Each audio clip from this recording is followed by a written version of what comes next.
Donc salut à tous, j'espère que vous allez bien et aujourd'hui c'est parti pour un entre parenthèses sur les Dwemer. Donc directement avant qu'on commence de parler de l'histoire des Dwemer, on va directement se mettre d'accord.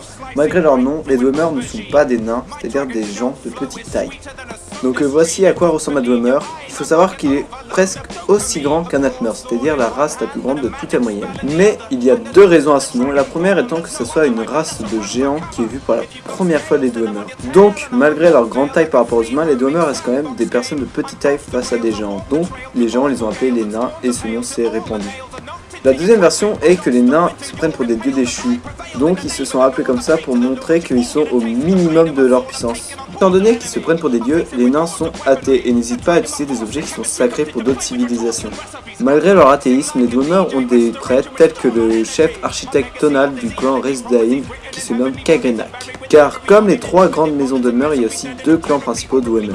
Donc le premier grand clan Dwemer est le clan Resdain, c'est-à-dire le clan qui est en Morrowind. Le deuxième clan est celui des Rorken, c'est tout simplement ceux qui ont refusé l'alliance entre les Dwemer et les Shimmers, qui sont les ancêtres des elfes noirs. Les Dwemer sont une race très développée, ils ont 2 millions d'avances technologiques par rapport à l'histoire de Skyrim, alors que l'histoire de Skyrim se passe 3 ères après la disparition des Dwemer. Donc voici la présentation générale des Dwemer, maintenant on va passer à la seconde partie de la vidéo, c'est-à-dire leur disparition.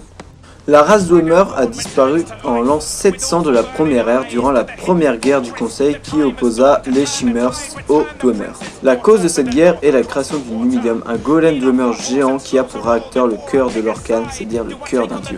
Et pour le mettre en marche, Kagrenak fabriqua 3 objets qui sont Broyeur, Lamentation et Garde Spectrale. Comprendre que le Numidium est bien une divinité et non plus une machine Dwemer. Sa puissance est quasi infinie. D'ailleurs, quand Tibère Septime, empereur et fondateur du Troisième Empire, voulut envahir Morrowind, il eut, en l'échange de l'autonomie de ces pays fait par Vivec, le dieu roi des elfes noirs, le droit au Numidium. Mais étant donné que le Numidium n'a plus le cœur de l'Orcan, car il est à l'époque en possession de Dakot-Ur, qui est le conseiller du roi des Shimmers, Tibère Septime, accompagné de son mage, décida de s'allier avec le roi des Tréfonds pour créer le Mantella, qui sera une gemme de remplacement pour faire fonctionner le Numidium. Je fais juste une parenthèse pour vous parler du roi des Tréfonds. Tiens, c'est marrant, une parenthèse dans une parenthèse. Tu sais que t'es pas censé être là, toi, normalement. Donc, le roi des Tréfonds est l'une des personnes les plus puissantes en tout Tamriel et il connaît presque tous les secrets de ce monde. Mais il perdit beaucoup de sa force en créant le Mantella. Pour revenir au pouvoir du Numidium, le principal pouvoir du Numidium est celui de la négation du monde. Il est donc capable de supprimer l'existence de ses adversaires. Il faut savoir qu'à chaque apparition du Numidium, il provoque une faille spatio-temporelle qui s'appelle la cassure du dragon. Il existe encore 2 autres cassures du dragon. La première se déroule en l'an 405 de la Troisième Ère, où la région de la baie d'Iliac est en voie à la guerre. L'actuel empereur Ulyris Septime VII décide d'activer le Numidium pour éviter un conflit qui s'accentue.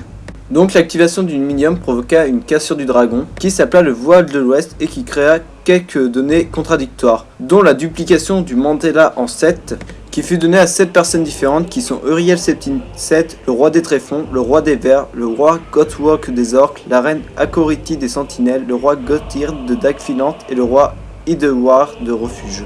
Le jour 10 de Soulevre-Chivre de l'an 417 de la Troisième Ère fut supprimé de la chronologie, ce qui détruisa le Numidium. La dernière cassure du dragon s'appelle le Landfall et elle est un peu plus difficile à expliquer. Quand Tibère Septime assiégea la ville d'Alinor avec le Numidium, il provoqua une cassure du dragon. Mais la bataille sur le siège d'Alinor dura de l'ère mérétique jusqu'à la 5e ère. Le golem, n'ayant plus de maître et étant toujours en marche, devint autonome et détruit les provinces une par une en commençant par l'Enclume. Ainsi que tous les peuples s'allièrent pour essayer de combattre le Numidium. Mais bien sûr cela fut en vain par rapport à la puissance de cette machine.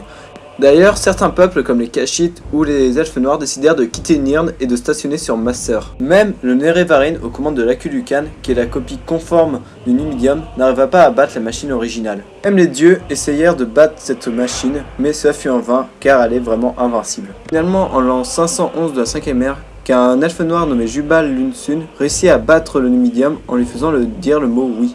Pour revenir plus directement au Dwemer, il existe un Dwemer nommé Yagrum Bagarn qui ne s'est pas fait absorber par le Numidium car il était à l'époque pas dans ce plan. C'est ainsi que se termine cette vidéo, j'espère qu'elle vous a plu. Chou.